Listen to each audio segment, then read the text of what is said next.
आत्मज्ञानदीपम् आत्मज्ञानदीपम्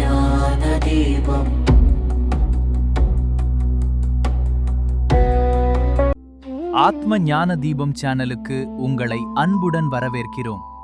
இந்த உலகத்தை காக்கவும் தீமையை அழிக்கவும் பக்தர்களை பாதுகாக்கவும் பராசக்தி பல அவதாரங்களில் தோன்றுகிறாள். ஆனால் ஏன் அம்மன் பல வடிவங்களில் அவதரிக்கிறார்? ஒவ்வொரு அவதாரத்திற்கும் உள்ள ஆன்மீக ரகசியம் என்ன? இன்றைய வீடியோவில் அதை அறிந்து கொள்வோம். பராசக்தியின் அனைத்து அவதாரங்களின் மூல காரணம் என்பது அம்மன் ஒரே சக்தி. அவள் பராசக்தி, பிரபஞ்சத்தின் ஆதாரம். உருவமில்லாத சக்தி, தேவைக்கு ஏற்ப உருவம் எடுக்கும் இந்த உலகின் தாய். உலக சமநிலையை காக்கும் சக்தி, மனிதர்களின் தேவைக்கு ஏற்ப அவள் வடிவம் மாறுகிறது. துர்க்கை அம்மன், தீமையை அழிக்கும் சக்தி. மகிஷாசுரனை அழிக்க துர்க்கை அவதாரம் எடுத்தாள்.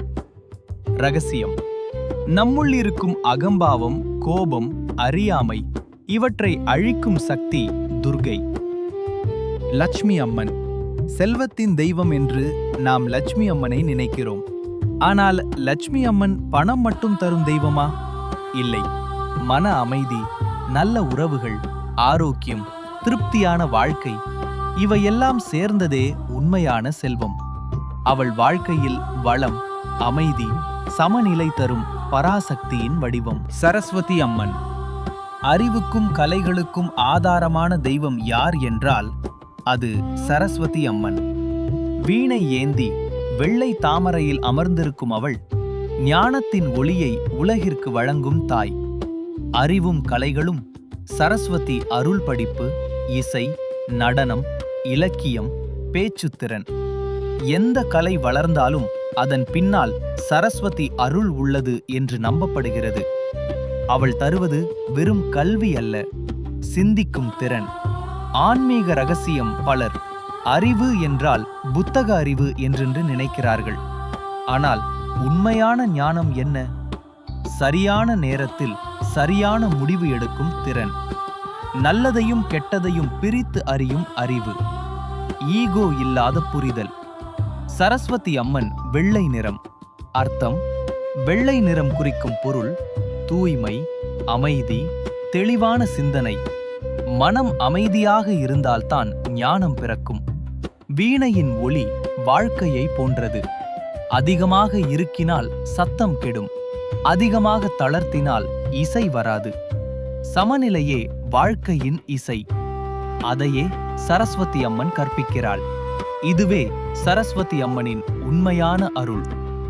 காளி அம்மனை பார்க்கும்போது பலருக்கு பயம் தோன்றும். உக்கிரமான முகம், நீண்ட நாக்கு, கருப்பு வடிவு. ஆனால் உண்மையில் காளி அம்மன் பயமுறுத்தும் தெய்வம் அல்ல. அவள் அன்பான தாய், நம்முள் இருக்கும் இருளை அழிக்கும் சக்தி. காளியம்மன் குறிக்கும் 3 பெரிய உண்மைகள்: ஈகோ அழிப்பு, நம்முள் இருக்கும் அகம்பாவத்தை உடைக்கும் சக்தி; தீய சக்தி நாசம், பயம், கோபம், பொறாமை போன்ற மன இருளை அழித்தல்; ஆன்ம விழிப்பு, பழைய வாழ்க்கையை முடித்து புதிய விழிப்பை தொடங்குதல். சில நேரங்களில் வாழ்க்கையில் திடீர் மாற்றங்கள் நடக்கும். தோல்வி, இழப்பு, உறவு மாற்றம், மனவேதனை. அது தண்டனை அல்ல, புதிய வாழ்க்கைக்கு வழி செய்யும் காளியின் சக்தி. பழையதை உடைக்காமல் புதியது உருவாகாது. நம்மை பயமுறுத்துவது காளி அல்ல, நம்முடைய அகந்தைதான். அகந்தை மறைந்தால் அமைதி பிறக்கும். மாரியம்மன், தமிழக மக்களின் இதயத்தில் மிகவும் நெருக்கமாக இருக்கும் தெய்வம் மாரியம்மன். நோய்களிலிருந்து மக்களை காக்கும் தாய், துன்ப நேரங்களில் துணையாக நிற்கும் கருணை வடிவு. ஆனால் மாரியம்மன் வழிபாட்டின் பின்னால் இருக்கும் ஆன்மீக ரகசியம் என்ன? பண்டைய காலங்களில் மக்கள் நோய்களால் பாதிக்கப்பட்ட போது அம்மனை வேண்டி பிரார்த்தித்தார்கள். மாரியம்மன் என்றால் பாதுகாப்பு, கருணை, காப்பாற்றும் தாய் சக்தி. அவள் தண்டிக்க வரவில்லை, பாதுகாக்க வருகிறாள்.